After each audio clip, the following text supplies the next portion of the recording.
안녕하세요. 반갑습니다. 한빛 변리사학원 민법 전임 강사 이상윤입니다. 반갑습니다, 여러분. 박수를 칠 거면 좀 확실히. 아유, 방송입니다.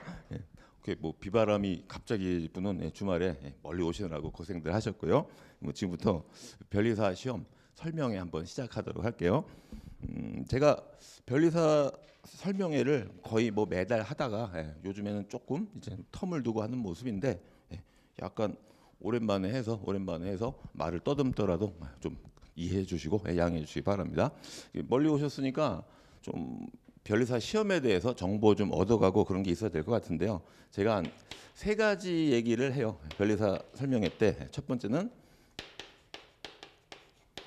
여러분이 이제 관심이 있는 직업군이죠. 변리사. 변리사란 무엇이고 변리사의 현황 그리고 전망 그런 얘기인데 저는 민법 강사는 현직 변리사가 아니에요. 민법 강사는 법학을 전공한 사람이 주로 하고 제가 끝나고 들어오면 오늘은 특허를 맡고 있는 박규민 변리사하고요. 그다음에 물리를 담당하고 있는 이준석 변리사 이렇게 두 분이 제가 한 1시간 가까이 얘기를 하고 제 다음에 이제 사례로 들어오실 거예요. 그래서 여기서 산재법 얘기할 거고 그다음에 자연과학 얘기할 겁니다. 그래서 요 분들한테 현황이라든가 전망 한번 질문으로 확인해 보시고 이제 현직 변리사하고 얘기해 보시고 저는 두 번째 얘기인 여러분이 난 변리사에 대해 관심이 있다. 변리사가 되려면 시험을 봐야 되잖아요. 그래서 변리사 시험에 대한 뭐 개론적인 얘기, 개요 한번 해드려요. 변리사 과목이라든가 구성이라든가 뭐 1차와 2차로 구성되어 있겠죠. 그리고 일정 그리고 이제 통계표 어떻게 어느 정도로 공부해서 어느 정도의 점수로 합격하는가 그런 얘기 좀 해드릴 겁니다. 그리고 변리사 시험을 공부 시작하면 제일 먼저 만나는 과목이 제가 담당하고 있는 민법이에요. 민법은 모든 법의 기본이기 때문에 변리사가 주로 다루는 게 특허법, 상표법, 뭐 디자인보호법, 저작권법 이런 거잖아요. 그래서 법이 들어가는 과목을 공부하기 위해서는 기본적으로 기초가 돼 있어야 된다 해가지고 여기부터 출발해서 이제 민법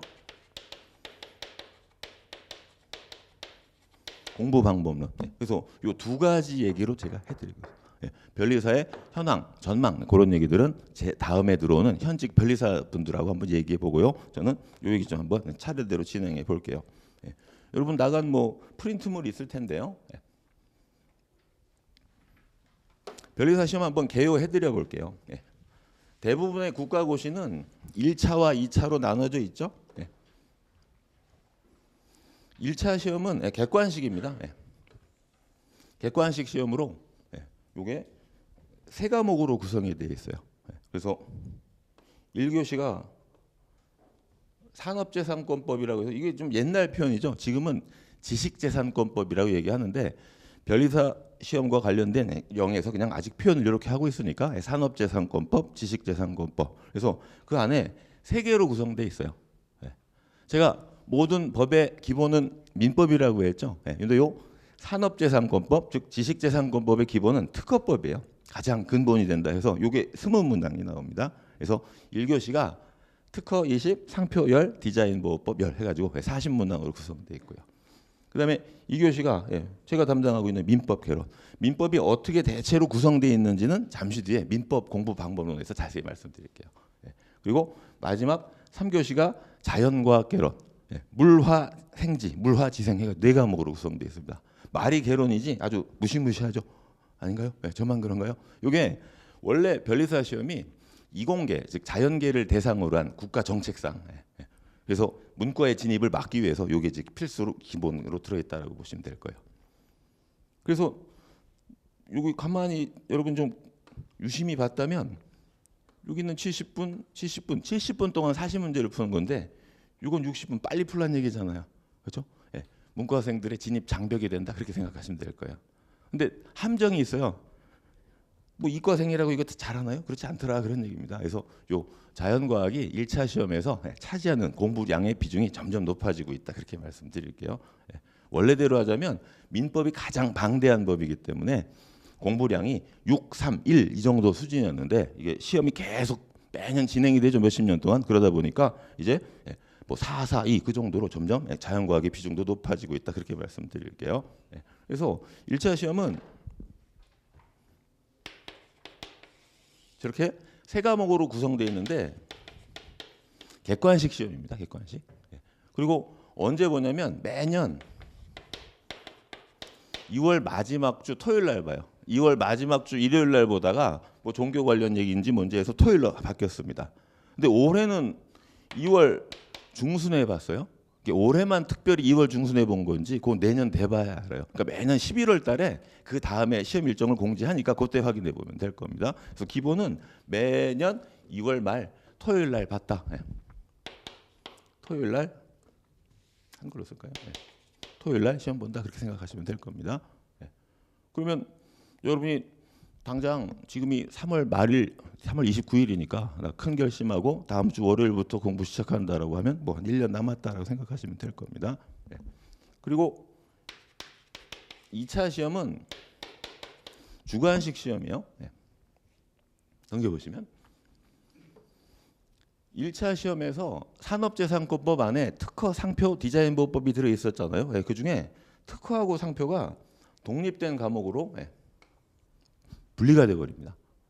그러니까 1차에 상표 10문제, 디자인 10문제라고 해서 두 개의 과목을 동일한 강도라고 생각하시면 안 돼요. 상표가 훨씬 더 중요하겠구나, 양이 많겠구나 그렇게 생각하시면 됩니다. 그래서 2차 시험은 왜 대학교에서 중간고사, 기말고사 보잖아요. 그래서 답안지 주고 써나가는 거예요. 써나가는 건데 그게 과거에는 한 8절지? 8절지라고 하긴 그렇고 뭐 A4 용지 한 뭐 10장에서 20장 정도였다면 지금은 무제한으로 쓸 수 있는 만큼 써라 해가지고 뭐 분량 제한도 없어져서 2시간 동안 열심히 써야 된다라고 보시면 됩니다. 그래서 요 특허 상표가 첫째 날, 그러니까 2차 시험은 일정이 매년 7월이에요. 7월 말일, 7월 마지막 주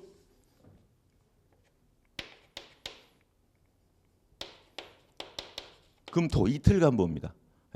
그래서 저 네 과목을 각각 2시간씩 보는 거예요. 그래서 금요일 날 오전에 특허법, 오후에 상표법, 그리고 토요일 날 오전에 민사소송법, 오후에 선택 과목 이렇게 네 과목으로 구성되어 있다고 보시면 돼요. 그래서 각 과목당 네 문제가 나옵니다.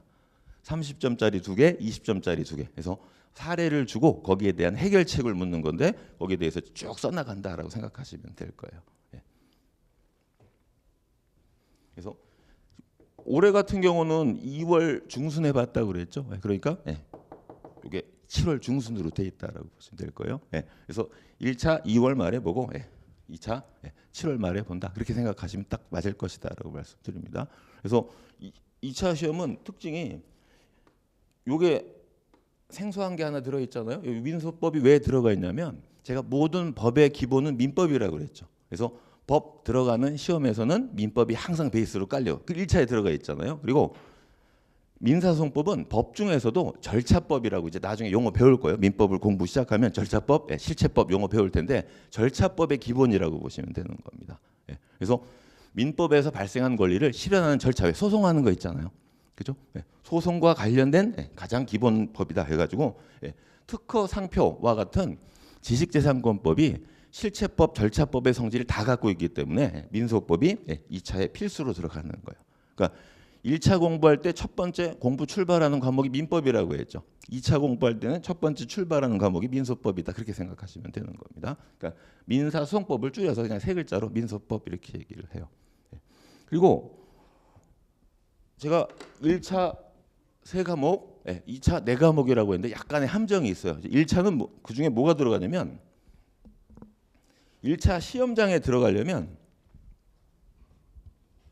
여러분 뭐 프린트 4페이지로 보시면 될 거예요.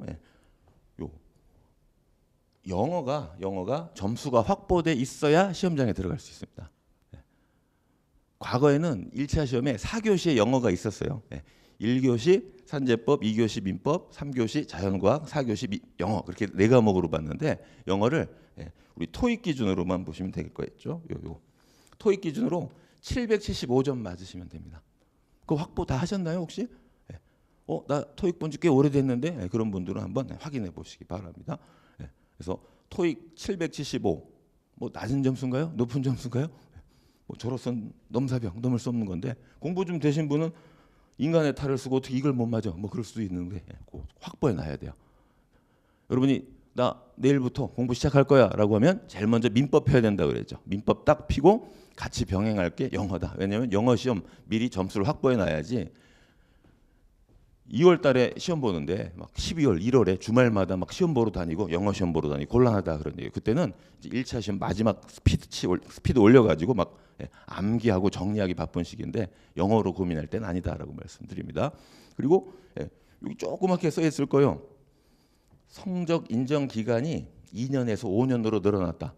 과거에는 영어 775 확보해 놨는데 1차 시험 한 2번 떨어지면 다시 영어 시험을 이제 다 확보해야 되는데 이제는 조금 연장이 됐으니까 그 좀 디테일한 건 여러분이 한번 확인해 보시면 될 겁니다. 파곤이라든가 또는 산인공군 그런 식으로 시험 주간 관청에 물어봐도 되고요. 우리 학원 한빛 변리사 학원에 물어봐도 친절하게 답변해 줄 거예요.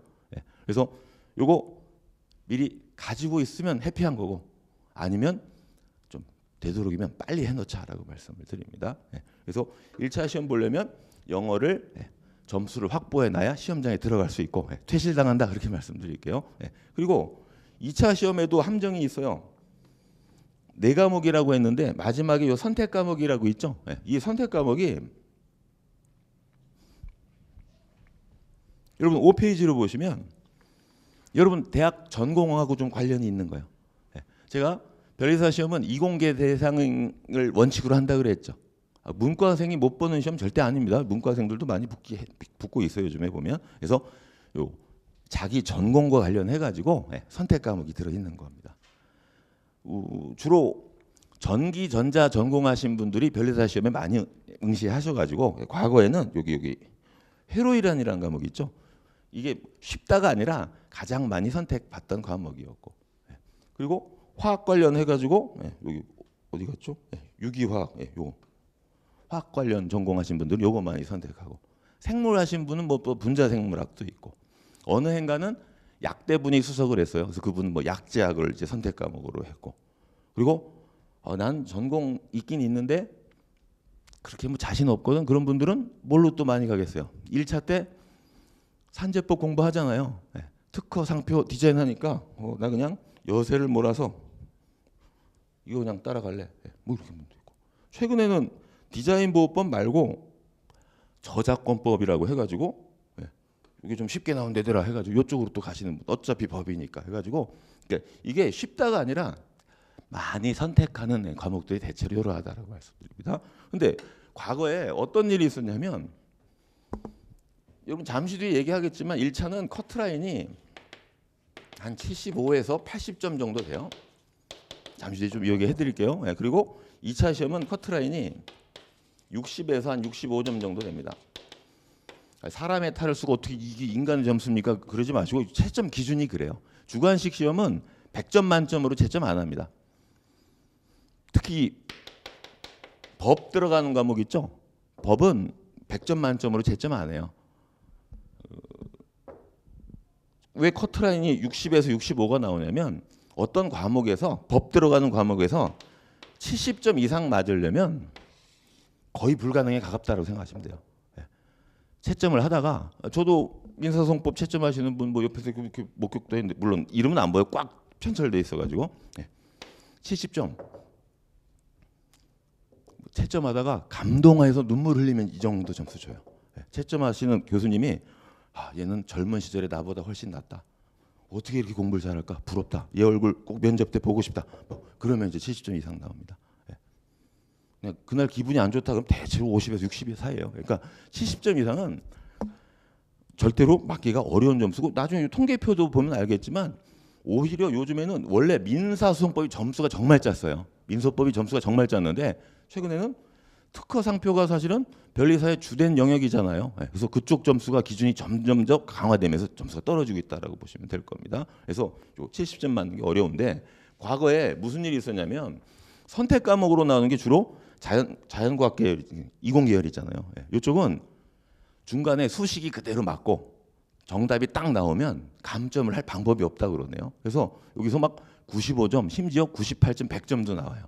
그러니까 2차 시험에서 평균으로 뽑는데 특허, 상표, 민사송법을 막 40점, 50점대로 깔아도 자기의 선택 과목을 98점 맞았다. 그럼 평균이 뻥 튀어가지고 합격을 하더라. 그래서 그 해에 채점 기준이 아주 높은 과목 잘못 신청한 사람들은 억울하게 탈락하더라 그런 얘기입니다. 그래서 공평성이 있어가지고 1차에 영어와 마찬가지로 패스 페일 제도로 바뀌었어요. 그래서 선택 과목은 50점 맞잖아요. 50점 이상 맞으면 그냥 패스. 50점 미만으로 맞으면 탈락이에요. 페일. 그래서 민소, 특허, 상표 80점씩 맞아도 선택이 48점이다. 그러면 탈락이다. 그렇게 되는 겁니다. 그러니까 이거 50점만 넘으면 50점 맞은 사람이건 90점 맞은 사람이건 그냥 다 제외하고 나머지 세 과목만 가지고 2차에서 당락을 가는다. 이렇게 생각하시면 될 거예요. 그러면 대략 구성 아시겠죠? 1차 시험은 영어를 패스했다는 전제하에 산재법, 민법, 자연과학으로 구성되어 있고, 그리고 2차 시험은 선택 과목을 패스했다는 전제하에 특허, 상표, 민소법으로 구성되어 있다. 그렇게 보시면 될 겁니다. 이게 여러분이 앞으로 공부하게 될 죄송합니다. 변리사 시험의 1차, 2차 시험 구조다라고 말씀드릴게요. 이 정도까지 했으면 시험 어떻게 전개되는지 대략 감이 잡히실 것이다라고 말씀드립니다. 여기 뭐 합격 기준 해가지고요. 제가 인원수는 얘기 안 했는데 변리사 시험이 지금 시행되는 우리나라 국가 고시 중에 제일 어렵습니다. 제가 고시라고 했는데요. 변리사는 엄격히 말하면 고시는 아니죠. 임용 시험은 아니잖아요. 자격증 시험인데 그만큼 공부하기 어려우니까 그냥 고시라고 해도 관계없는데, 자 2차 시험에서 200명 이상 뽑으라고 돼 있어요. 그래서 200명입니다. 보통. 근데 동점자가 분명히 있을 거 아니에요. 그렇죠? 동점자가 있으니까 200명 이상 해가지고 많이 뽑을 때는 240명까지도 가고 적게 뽑을 때는 올해 같은 경우에는 그냥 200으로 딱 어떻게 우연인지 필연인지 잘려버렸어요. 그래서 200에서 한 220명 정도 뽑겠구나라고 생각하시면 될 겁니다. 그러니까 1차 시험에서는 몇 명을 뽑느냐? 2차가 200명이기 때문에 그거의 3배수인 600명 이상을 뽑는다라고 보시면 될 겁니다. 그래서 변리사 시험이 지금 우리나라 국가고시 중에 제일 어렵다. 제일 조금 뽑잖아요. 그렇죠? 회계사만 해도 막 1000명씩 뽑아주고 하니까 어느 정도 뭐 실력이 되면 뭐 운에 관계없이 되는데 이거 200명밖에 안 뽑으니까 실력이 돼도 운이 없으면 떨어질 수 있는 진정한 고시에 가깝다. 제대로 공부해야 된다라고 말씀드리겠습니다. 나 그냥 한번 해볼까? 운전면허 시험이나 뭐 중개사 시험하고 좀 차원이 다르다 그런 얘기, 공부할 게 많다 그런 얘기요. 방금 과목수 들으니까 별거 아닌 것 같은데, 근데 그 안에 계속 나뉘고 있잖아요. 1차 시험 산재법이라고 하지만 그 안에 뭐가 있어요? 특허, 상표, 디자인이 있고, 민법이라고 하지만 잠시 뒤에 보겠는데 민총, 물권, 채권 해서 또 세 개로 나눠져요. 그다음에 자연과학도 물, 화, 지, 생 해서 4과목으로 나눠지잖아요. 그래서 안에 과목이 점점 늘어나기 때문에 좀 각오를 단단히 하고 해야 될 것이다. 그리고 한 번 1차 시험을 붙으면, 그러니까 여러분이 시험을 본다면 2026년에 보잖아요. 1차 시험을. 그러면 2차 시험은 2026년, 2027년 이렇게 2번 볼 수 있습니다. 1차를 붙으면 2차를 2번 볼 수 있어요. 난 짝수가 져요. 이때 안 보고 2028년에 그건 안 돼요. 그러니까 연속 2년입니다. 그래서 1차 시험 한 번 붙으면 2번 볼 수 있는데, 당연히 1차 시험이 1년 넘게 남은 이 마당에 여러분은 이때 동차 합격을 노리고 공부해야 되겠죠. 그걸 이제 동차라고 하는데, 동차로 붙는 분들은 많지 않습니다. 왜 그럴까요? 만약에 여러분이 2026년에 1차 시험 붙었어요. 근데 2026년 2차 시험에는 나는 5달밖에 시간이 없죠. 2차 시험 준비하는데. 근데 그 전에 즉 25년에 1차 붙은 사람은 5달 플러스 1년이 더 있으니까 1년 넘게 공부한 사람하고 경쟁해야 되니까 아무래도 좀 실력이 딸리겠죠. 그렇죠? 그래서 2차 시험도 미리미리 좀 같이 준비할 필요가 있다 그런 얘기입니다. 당연히 여러분은 동차 합격을 노리고 해야 돼요. 이게 확률이 매우 떨어집니다. 동차 합격이 10명에서 20명이라고 보시면 돼요. 10% 내지 5%라는 얘기죠. 상식적으로 이렇게 적을 수밖에 없잖아요. 1년 5개월 공부한 사람하고 5개월 공부한 사람하고 실력 차가 분명히 있을 거 아닙니까? 과거에는 이게 높았어요, 숫자가. 왜냐? 뭘로 극복했겠어요? 선택 과목. 선택 과목 98점 맞아가지고 그냥 동시에 확 붙는 사람, 그때는 숫자가 많았는데 지금은 요 정도다 그런 얘기요. 근데 여러분은 나는 당연히 여기에 들어야지라고 생각하고 공부를 해야 되는 거예요. 그래야 26년에 여기에 들어야지라고 해야 요때 가서 좋은 실력으로 안전권으로 들어갈 수 있다. 그렇게 말씀드리는 겁니다. 그러니까 나는 동차로 꼭 붙어야지 하는 마인드로 해야 이때 되면 좋은 것이고 요 극악의 확률을 뚫고 붙으면 좋은 거고 그게 안 된다 하더라도 그 다음에 2차에 조금 여유 있는 실력으로 점수로 붙을 수 있을 것이다. 그렇게 말씀드립니다. 변리사가 방금 제가 지금 현재 우리나라에서 가장 적게 뽑으니까 가장 난이도 있는 시험이라고 했죠. 다가 시험 보는 인적 자원들도 두뇌도 대단히 우수합니다. 그렇기 때문에 가장 어려운 시험이고 그거를 뚫기 위해서는 제대로 각오하고 공부를 해야 될 것이다. 그렇게 말씀드릴게요. 그리고 변리사의 현황이라든가 전망은 뒤에 들어오는 뭐 박규민, 이준석 변리사가 얘기한다고 했지만 뭐 저도 한빛 변리사학원에서 민법 강의한 지 20년이 좀 됐어요. 20년 차, 21년 차 정도 된 것 같은데 제 제자들도 강의 많이 하고 있습니다. 지금 2차 과목 같은 경우에 보면 모든 자격증이 다 지금 레드오션이잖아요. 변리사 할만하다라고 분명히 말씀드립니다. 좀 여유 있고 뭐 젊은 후배들이 잘 하고 있다 그렇게 말씀드리고요. 그 얘기 다시 한번 제 뒤에서 얘기해 보도록 하세요. 그래서 변리사 시험을 2년 내지 3년에 합격해버렸다. 합격에 영광을 안았다라고 하면 수험생활 잘했다라고 말씀드립니다. 이거 너무 긴데요. 그게 아니라 이 정도면 짧고 아주 컴팩트하게 잘했다라고 말씀드릴 수 있을 것 같아요. 이 정도 각오하고 공부 시작한다라고 말씀드립니다. 그리고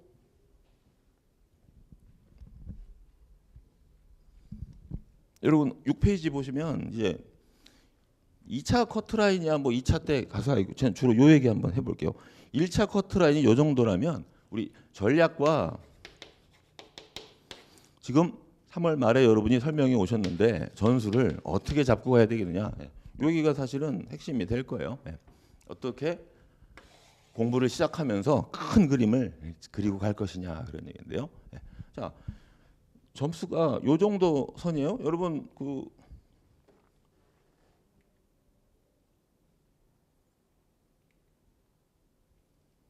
합격자 통계 7페이지 한번 보시면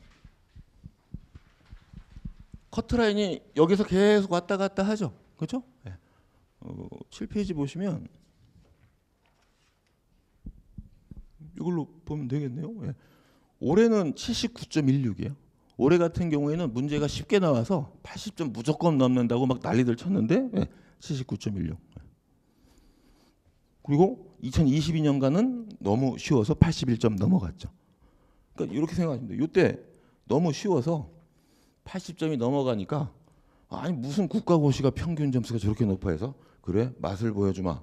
좀 어렵게 나와서 그러니까 상대평가잖아요. 그러니까 점수가 이렇게 왔다 갔다 합니다. 이제 과거에는 제가 1차 시험 커트라인을 70에서 75 정도로 적었는데 최근에 오면서 좀 많이 올라가가지고 이렇게 적어드려요. 그러면 어떻게 접근할 것이냐? 민법부터 쓸게요. 민법은 민법이 제대로 돼 있어야지만 다른 법을 잘할 수 있습니다. 모든 법의 기본이라고 했잖아요. 여러분 잠시 뒤에 강의 일정도 얘기하겠지만 민법은 한 2달 코스로 기본 강의가 진행이 돼요. 이때 민법만 공부한다가 아니라 법의 기초 마인드가 잡히는 시기라고 보시면 돼요. 가장 중요한 시기입니다. 이때 나는 법학에 대해서 어떻게 접근하고 이렇게 하면 되는구나 하고 방법론 같은 거에 틀이 다 잡혀버려요.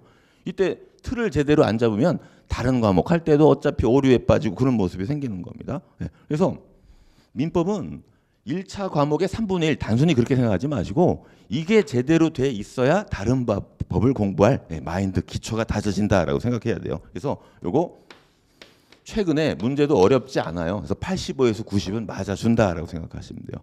올해 기준이라면 95점은 맞을 수 있게 나왔어요. 그러니까 한 문제 2.5점이거든요. 그래서 한 2개, 3개 정도 틀린다라고 공부하시면 되는 겁니다. 2023년은 커트라인이 70점이었죠. 70.83. 저 때는 민법이 좀 어렵게 나왔어요. 2023년 민법 제가 보기에도 난이도가 있게 나와서 저 때는 이렇게 못 맞아요.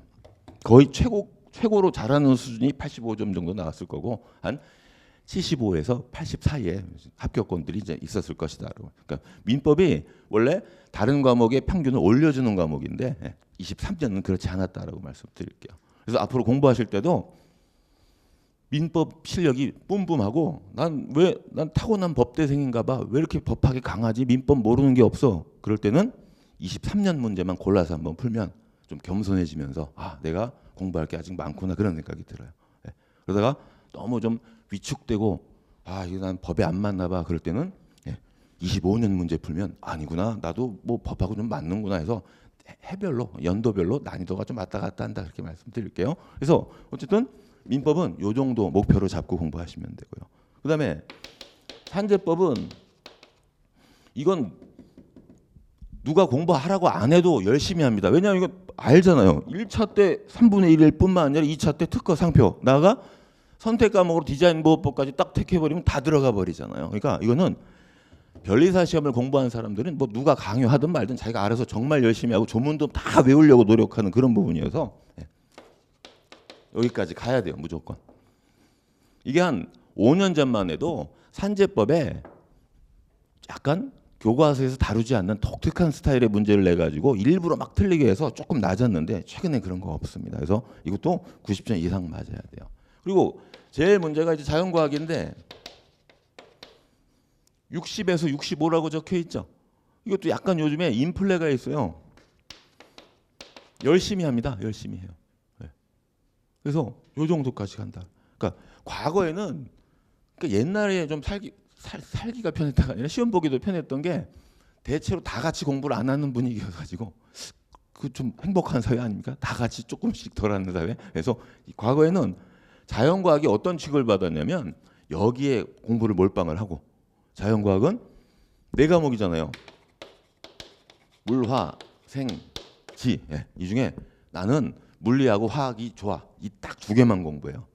나머지 두 과목은 그냥 시험장에 가서 그날의 번호 나 2번으로 세울래. 2번으로 쫙 찍고 해가지고 한 두세 문제 맞는 걸 목표로 하고 막 그랬었는데 그러다가 최근에는 네 과목 다 공부하는 분위기가 돼가지고 점수가 많이 올라갔어요.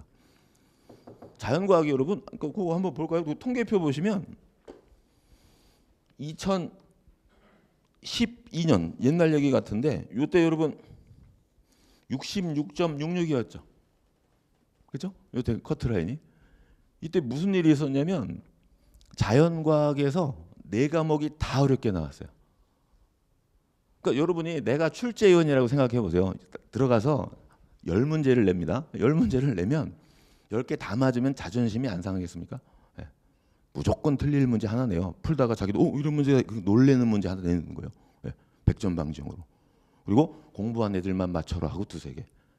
그러니까 이게 자연과학이 점수가 높기가 쉽지 않은 게 과목별로 난이도 있는 문제들이 몇 개씩 있어가지고 네 과목을 다 잘하는 사람은 별로 없다 그런 얘기입니다. 그래서 이때 무슨 일이 있었냐면 자연과학이 꽈락 사태였어요.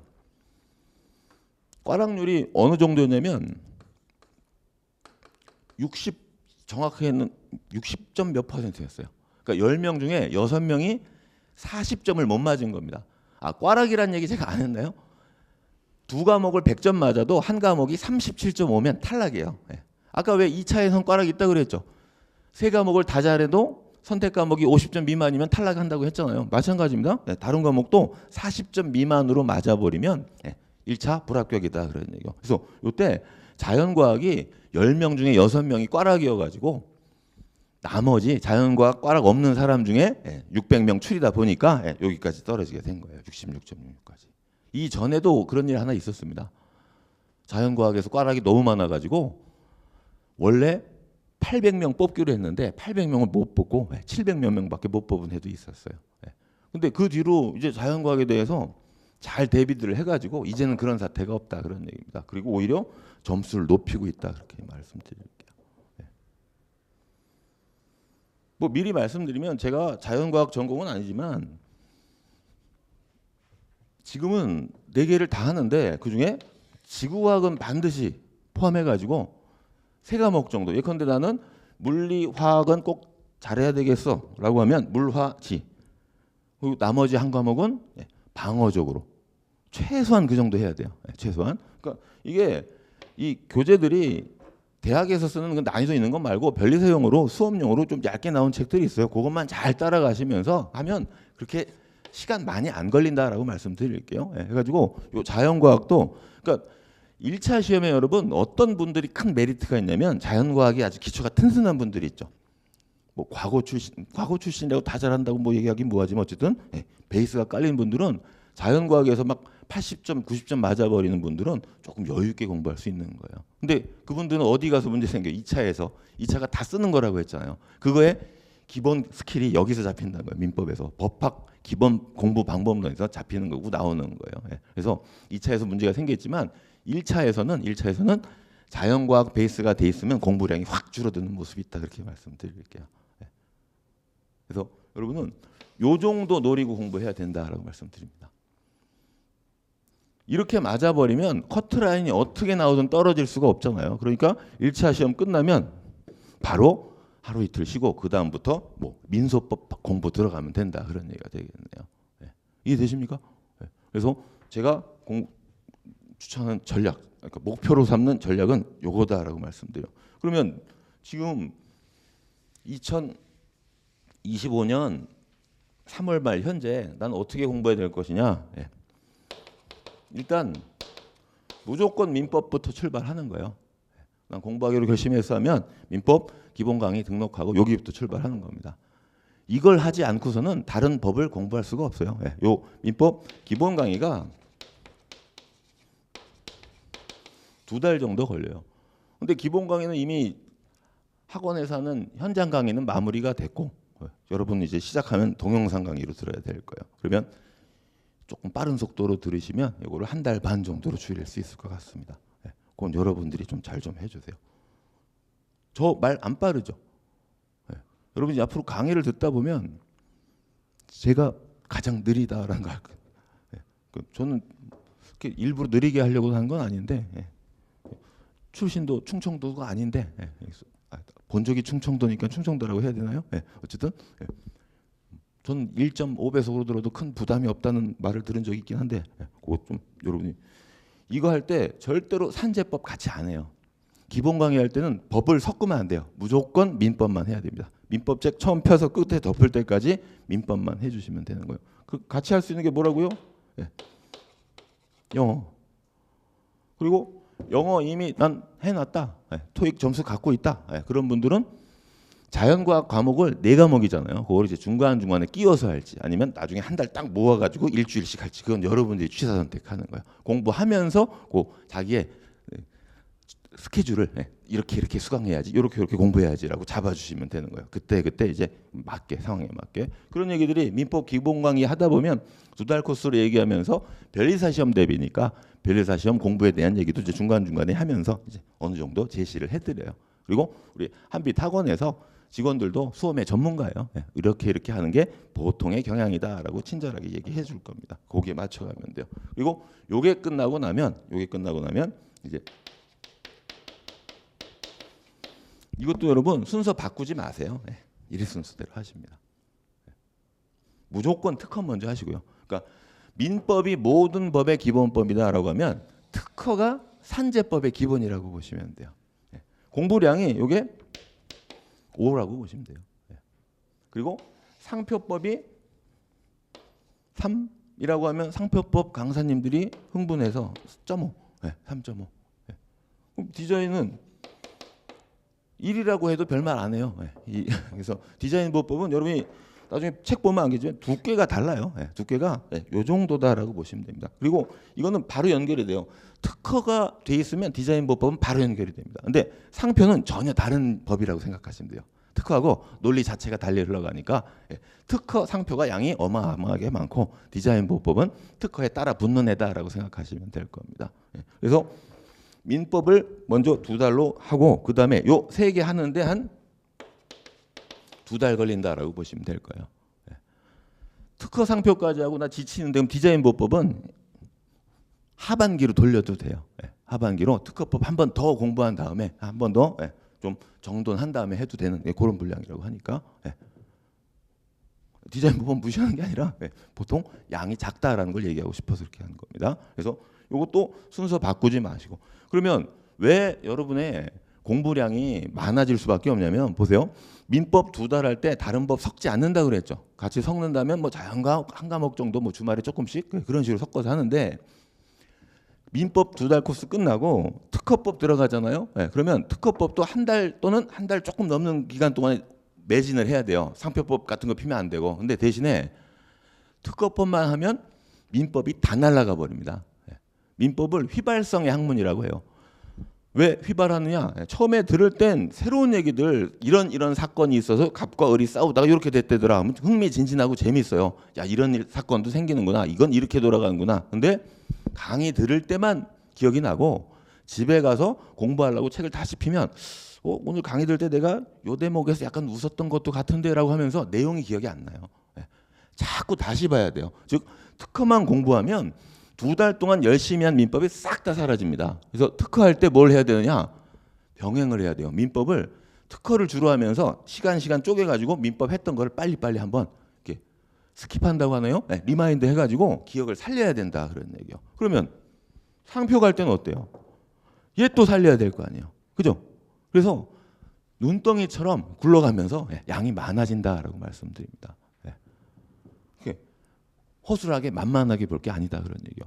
봐서 이해하는 건 해요. 왜? 여러분의 지적 수준이 있고 강의도 듣고 하니까 이게 이런 거구나 하고 되는데 그 다음에 그걸 가지고 문제를 풀고 하려면 내가 하긴 했는데 뭘 했더라 기억이 안 난다라는 얘기요. 그래서 자꾸 회독수를 늘려가야 된다라고 말씀드리는 겁니다.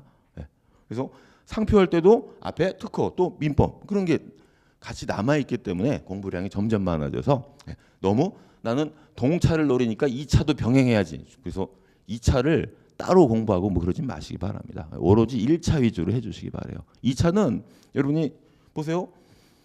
4월, 5월에 민법 그리고 6월, 7월에 산재법 정도가 돌아가잖아요. 그러면 민사소송법이 너무 생소하잖아요. 얘는 휘발성의 학문이라고도 안 해요.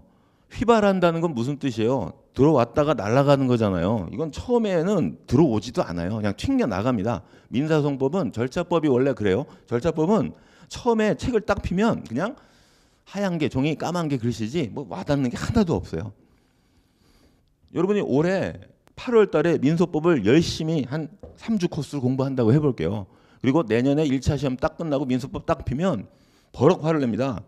누가 내 책에다가 내 허락도 없이 밑줄을 마음대로 걷다고. 자기가 거놓고 왜 걷는지도 모르는 거예요. 그러니까 너무 스트레스 받지 마시고 민소법이 이런 거구나라고 맛만 본다는 개념으로 요거 8월 정도에 간단히 한번 봐야지 이거를 무슨 완벽하게 해가지고 난 내년에 다 날아가고 없어요. 그렇게 말씀드립니다. 맛만 본다라는 개념으로 가셔야 돼요. 그리고 8월이 안 넘게 저는 오히려 이거 권해요. 선택 과목 50점이라는 게 만만한 점수가 아니거든요. 웬만큼 쓰면 50점 주지만 이 학생은 1년 더 해야 돼라고 생각하면 채점자가 그냥 냉혹하게 49점을 줘버립니다. 30점 주긴 좀 미안하니까 49점 줘서 좀만 하면 되겠구나 희망까지 주는데 요거 선택 과목 여러분 전공으로 공부한 거 있을 거 아니에요. 그러니까 나 요거 요런 식으로 정리해야지. 그러니까 요거를 한 달 이상 올해는 텀을 그러니까 기간을 주지 말고 요 정도로 해가지고 맛만 본다, 대비한다, 준비한다 거기까지만 가시라는 얘기요. 그리고 날씨가 추워지진 않겠죠. 이제 쌀쌀해지는 9월 찬바람이 불기 시작하는 때부터는 다시 1차로 와서 여기서 매진을 해야 되는 거예요. 이때는 이제 문풀이라고 하죠. 문제풀이 이건 강의 굳이 안 들어도 돼요, 여러분. 혼자서 풀 수도 있잖아요, 그렇죠? 나 혼자 풀기에 좀 부담스러울 때만 강의 들으면 되고 1차 시험은 객관식이죠. 여러분이 아무리 공부를 해도 처음에 문제 딱 풀면 다 틀립니다. 놀라울 정도로 틀려요. 왜? 틀리라고 문제를 만드는 거잖아요. 너 공부했지? 했지만 요건 틀릴 거야. 이런 식으로 만드는 게 객관식 문제 아닙니까? 그러니까 함정에 빠져서 틀린 다음에 요 따위로 나오는구나 해가지고 적응을 하는 과정이 반드시 필요해요. 안다고 맞출 수 있다? 절대로 안 됩니다. 예, 연습을 해야 돼요. 여러분 2차 시험은 쓰는 거라고 그랬죠. 2차 강의는 뭐가 있는지 아세요? 2차 강의는 거의 대부분의 강의가 그룹 스터디 GS라고 해가지고 그냥 현직 변리사가 와가지고 문제 줘요. 그럼 네 문제가 나오겠죠. 그걸 2시간 동안 막 팔이 부러질 정도로 쓰는 겁니다. 그리고 그걸 이제 걷어가서 채점해주고 이 답안지는 이게 잘못됐다. 요 답안지는 이걸 잘 썼다. 내가 원하는 답안지 이걸 그런 식으로 강평만 해주는 거예요. 그러니까 2차는 쓰기 연습이고 1차는 OX니까 즉 오지선다형이니까 찍기 연습이잖아요. 찍는 게 아니라 뭐 OX로 이제 푸는 연습. 뭐 어디가 틀렸다, 어디가 맞았다 확인하는 거잖아요. 그 연습 과정인데 이 기본 베이스를 깐 상태에서 여기에 실력을 그대로 투영을 해야 된다라고 말씀드립니다. 그러니까 요 하반기에는 이 작업이라고 생각하시면 돼요. 얼마 안 되겠네요. 그게 아니라 내용이 많다라는 겁니다. 다 까먹어요. 여러분이 시험장에서 몰라서 틀리지 않아요. 분명히 봤는데 헷갈려요. 비슷한 게 많으니까. 그리고 까먹어요. 워낙 양이 많으니까. 그래서 틀리지 전혀 듣도 보도 못해서 틀린다. 그런 건 뭐 민법에 1년에 한 문제 또는 2년에 한 문제 그 정도밖에 없다라고 말씀드립니다. 그래서 제가 올해 3월 말에 이제 설명해 오신 여러분한테 추천하는 방법은 민법 그다음에 산재법 마무리 짓고 민소법과 선택 과목을 되도록이면 짧은 기간에 한번 맛만 보고 그 다음에 이제 문제풀이 등등 이제 1차 대비 준비에 매진하는 게 낫겠다라고 말씀드립니다. 그리고 3월 달에 땅 2월 시험 끝나고 3월 땅 출발하잖아요. 그럼 민소법부터 GS로 접근해가지고 연습하는 모습 가지면 되는 거예요. 지금부터 미리 민소법 열심히 준비한다고 해서 내년에 실력이 뭐 급등한다 그런 거 별로 없다라고 말씀드리는 겁니다. 1차를 붙어야 2차 시험 볼 거 아니에요. 그렇죠? 그래서 이런 식으로 대비하자라고 말씀드릴게요.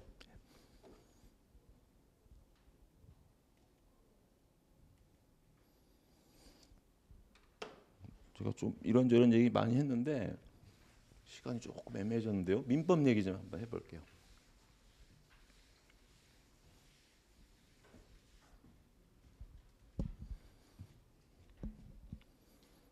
그 판서 그러니까 여러분 프린트 9페이지 보시면 자 민법을 학문적으로 개념 잡으면 일반 사법이라고 하는데 와닿지 않죠? 거기 뭐라고 써있어요? 사인 간의 권리와 의무를 규율하는 법. 이게 민법의 가장 적확한 쉬운 개념이에요. 여기 사인이라는 게 개인사자. 개인이라고 읽으면 돼요. 사인을 개인해서 개인 간의 권리와 의무를 규율하는 법. 여러분이 오늘 학원에서 책을 한 권 샀어요. 그러면 돈 내고 책을 받겠죠. 그러면 책을 넘겨받았으니까 나는 이제 그 책의 소유자가 된 거잖아요. 그죠? 그런 권리. 또는 가족관계. A하고 B가 혼인신고를 마쳤어요. 부부가 되죠.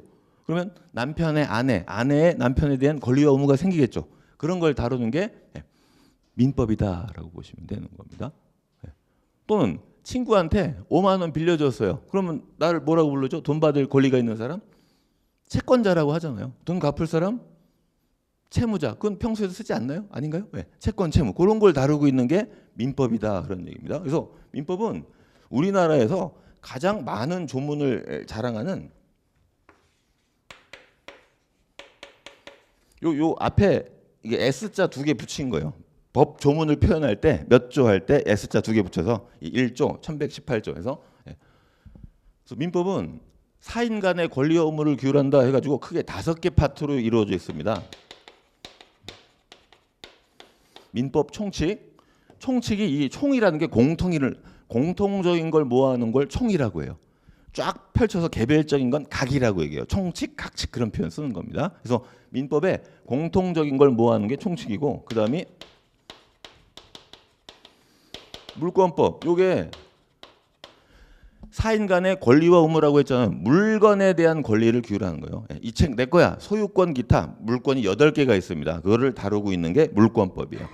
물건에 대한 권리를 규율하는 게 물권법이고 그다음에 이거 방금 제가 뭐 5만 원 빌려줬다. 금전채권처럼 타인에게 일정한 행위를 청구하는 거예요. 야, 너 갚어. 또 이거 일로 옮겨라고 요구할 사람에 대한 권리라고 표현하는데 사람에게 일정한 행위를 청구하는 권리를 채권이라고 해서 채권을 다루고 있는 파트를 채권법이라고 합니다. 그 채권은 사람에 대한 권리라고 이해하시면 되는 거예요. 돈 갚어. 그 물건 내놔. 뭐 그런 거 생각하시면 되는 거예요. 여기까지를 제가 방금 총칙은 공통을 모아놨다고 했잖아요. 그래서 그러니까 물권, 채권의 공통적인 걸 모아놓은 게 민법 총칙이다. 그래서 민법 총칙이 사실은 가장 난이도가 있는 부분이다. 그런 얘기요. 여기까지를 재산 관계를 다루고 있다 해서 재산법이라고 얘기하는 겁니다. 근데 사람과 사람 사이 관계는 재산 관계만 아니라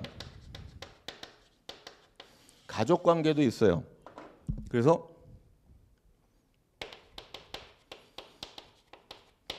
가족 간의 권리와 의무. 방금 부부 사이에 권리와 의무 있다고 했잖아요. 서로 뭐 부양하고 해야 될 거 아니에요.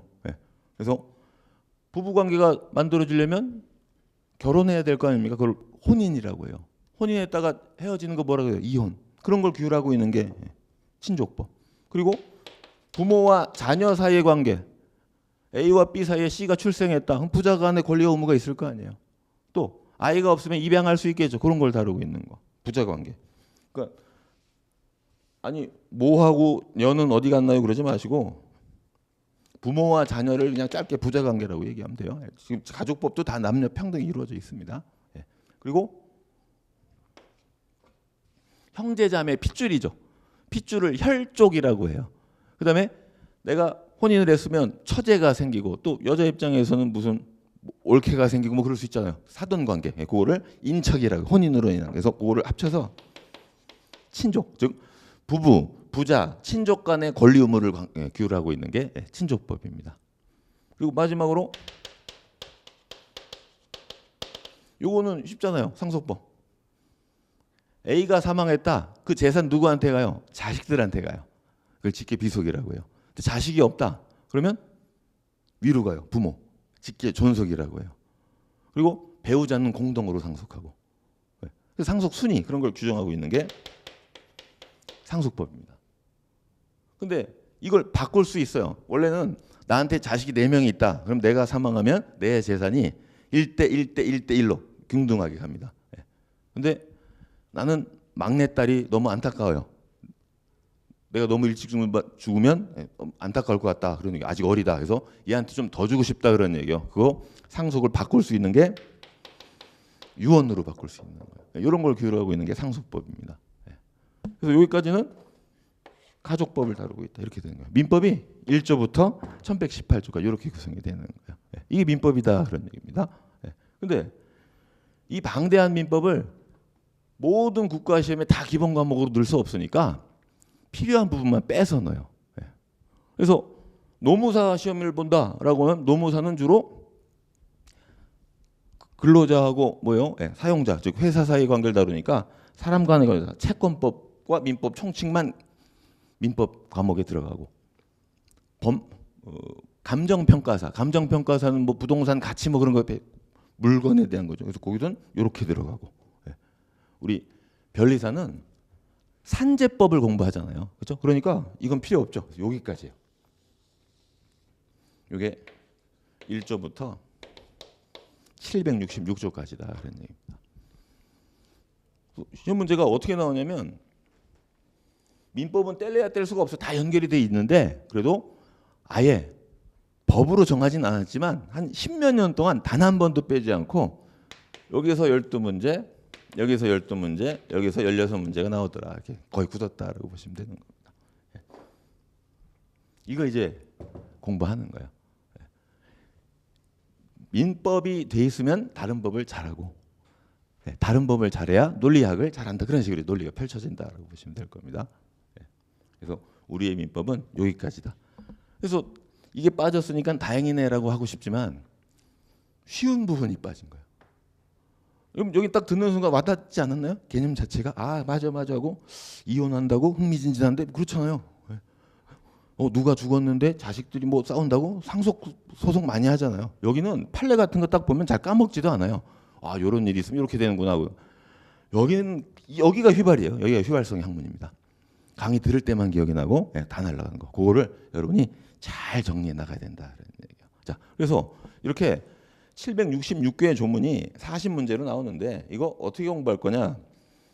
여러분 오늘 오시느라고 고생했다고 왜 정성민법 증정돼 있잖아요. 증정받은 김에 책 한번 펴볼까요? 이거 15페이지 펴보시면 법학은 기본 공부 방법이 항상 법 조문에서 출발해요. 그럼 민법 제1조가 나오죠. 그렇죠? 네. 거기 뭐라고 돼 있어요? 민법 제1조를 보면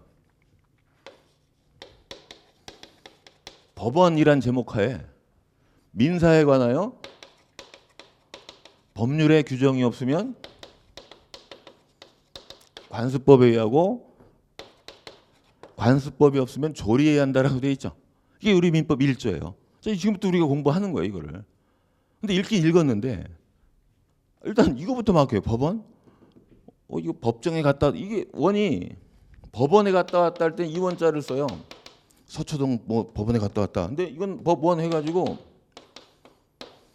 세원자를 씁니다. 즉 법의 원천이라는 얘기인데 읽어도 뭔 소리인지 전혀 와닿지 않잖아요. 이게 뭔 뜻이냐면 민사 분쟁이 생겼을 때 법률이 있으면 법률로서 사건을 해결하고 법률이 없으면 관습법이란 걸로 해결하고 관습법이 없으면 조리라는 걸로 해결해라 그런 얘기인데 이게 뭐고 이게 뭐고 이게 뭐냐 해가지고 하나씩 개념 의미를 갖다 붙여야 되는 거예요. 이게 우리가 공부하는 수원민법이 법 해석하기라는 겁니다. 분명히 한글로 써있지만 바로 의미가 와닿지 않잖아요. 마치 외국어 처음 공부하는 것처럼 이게 구체적으로 이런 뜻이야 라고 이제 하나하나 밝히는 겁니다. 그거를 정성민법처럼 책에서 이론으로서 내용을 밝히는 거예요. 근데 법학이라고 하는 건 사회과학 실천학문이다. 항상 현실과 관계가 있어요. 즉 A하고 B 사이에 법적 분쟁이 생기는 거예요. 소를 제기한 사람을 원고라고 하고요.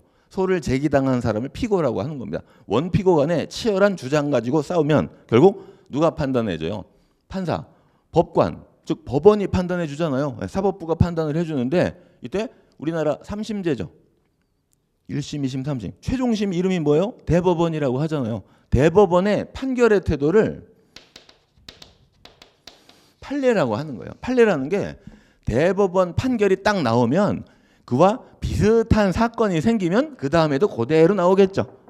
사회 이념이 확 바뀌거나 그렇지 않고서야 A하고 B 사이에 이런 일이 생겨서 판결이 이렇게 나왔다. 그러면 C하고 D 사이에 비슷한 분쟁이 생기면 그대로 사건이 해결되지 않겠습니까? 그런 대법원 판결의 태도를 판례라고 해가지고 항상 이게 자연과학에서 말하는 진리, 결론이에요.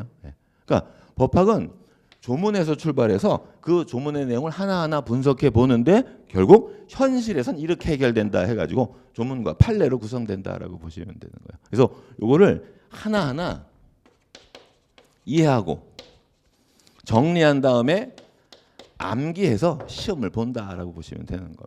이건 우리 초등학교 때부터 하는 얘기잖아요. 이해 정리 암기. 암기가 훨씬 더 중요한 건 2차 시험이에요. 2차 시험은 암기가 안 돼 있으면 쓰질 못해요, 여러분. 내가 뭘 알아도 쓰질 못합니다.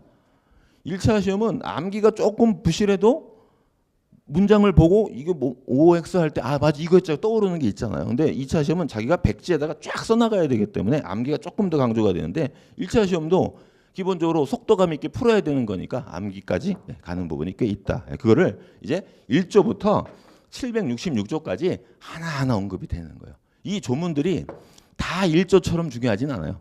이 중에 어떤 조문은 정말 중요하고 어떤 조문은 불필요하고 중요하고 이런 식으로 다 연결이 되는 겁니다. 그래서 그거를 기본 강의 들으면서 잘 소화시켜 나가고 그 공부 방법이 이제 특허, 상표, 디자인 그쪽으로 쭉 이어져서 나중에 2차 시험까지 연계된다라고 보시면 돼요. 왜 민법이 중요해요? 민법에서 분쟁이 생기면 그걸 해결하는 절차가 방금 제가 원고 피고 얘기했잖아요. 민사소송법이라는 얘기입니다. 그대로 연결이 되는 거예요. 변리사 시험에 사실은 민소법이 들어가 있는 궁극적인 이유는 변리사들의 수건 사업이 특허 소송, 특허 심판, 즉 국가와 특허를 주장하는 사람의 분쟁사에서는 변리사가 대리권이 있는데 뭐 삼성과 애플이 특허 분쟁이 생길 수 있잖아요. 법정에서 대리권은 지금 변리사는 없고 변호사만 할 수 있거든요. 변리사도 법학적 소양이 있다. 민사소송법도 2차 시험으로 들어있고 우리 다 자질이 있고 준비됐으니까 이제 특허 소송에 있어서 대리권 우리한테 넘겨다오. 우리도 참여할 수 있게 해다오. 그래서 민소법이 2차에 들어있다라고 보시면 되는 겁니다. 그리고 민법, 민소법이 그대로 연결이 되는 모습도 있으니까 민법 기본 강의하면서도 민소법 얘기를 겹치는 부분에 있어서는 민소법 위주로 이제 소개해서 2차 시험까지 갈 수 있게 보통 그렇게 강의가 진행이 된다라고 말씀드릴게요. 그리고 이제 넘겨보시면 여러분의 공부는 뭐 여기부터 출발해야 돼요. 뭐 제 강의를 들어라라고 강요하는 건 아니지만 혼자 독학은 아니고 요거 들으면서 민법 기본 강의 안에서 이제 이런저런 얘기하면서 이제 앞으로 여러분이 이런 과정도 있을 거고 할 게 있다 해가지고 특허법, 상표법, 디자인보법 얘기도 나오고 민사소송법은 이제 자주 얘기가 될 거고요. 그래서 민법 기본 강의부터 2달 동안은 나는 뭐 특허법 시험 본다 그런 거 생각하지 마시고 오로지 민법에 빠져가지고 민법을 공부한다 해서 민법에 매진해 주시면 되는 겁니다. 그래서 제가 수험 생활에서 가장 강조하는 시기가 요 2달이다라고 보시면 될 겁니다. 그리고 뭐 제 책 자랑하고 뭐 그런 건데 그런가 보다라고 생각하시고 그다음에 자주 묻는 문제인데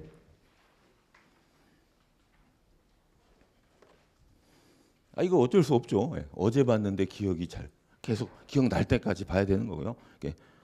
회독이라고 해서 회독수를 늘려야 되는데 그런 것들은 공부하면서 시간이 약간 초과해서 여기 있는 건 좀 빨리 넘어갈게요. 그래서 공부하면서 스스로 의문이 들 때 이제 강사한테 질문하거나 또는 학원하고 뭐 이런저런 거 상담 가능하다라고 말씀드릴게요. 나의 공부 방법론에 이런 문제가 있다 해가지고 이런 거 다 앞으로 정리가 될 거고 그다음에 마지막으로는 이제 민법 강의를 들으면 이런 식으로 커리가 짜져 있어요. 민법 자체가. 근데 여기서 이게 핵심이라고 했잖아요. 기본 강의. 요게 가장 중요하고 요게 모든 시험을 공부하는 방법론의 기초가 되는 가장 중요한 2달이다.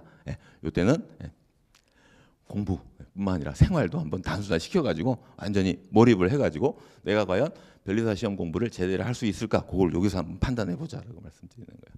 그리고 기본 강의 끝날 때쯤 되면 여러분이 마음이 너무 급해요. 특허 달려가야지, 상표 달려가야지, 또 자연과학도 나는 아직 베이스가 없는데 그래서 고민이 많아지는데 그래서 이걸 듣고 그냥 민법을 탁 손을 놓는데 그래서 아예 기본 강의 이걸 붙여버렸어요.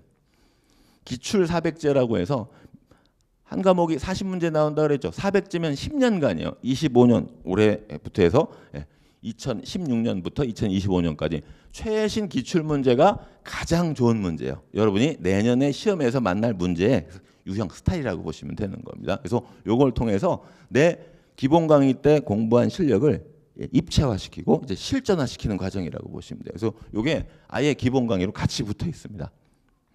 따로 들으면 비용도 어마어마하니까 그냥 같이 그냥 나머지는 선택이에요. 선택인데 이건 나중에 필수로 들어야 돼요. 이 강의 되게 짧아요. 12월 달, 11월 말에 하는 건데 5년간 판례만 해서 이게 출제 경향이 대단히 높은 지문들입니다. 그래서 요거 월화수목금 해가지고 한 오전만 하니까 15강, 즉 하루에 3강씩 3시간씩 5회가 진행되는 건데 요거 필수다라고 말씀드릴게요.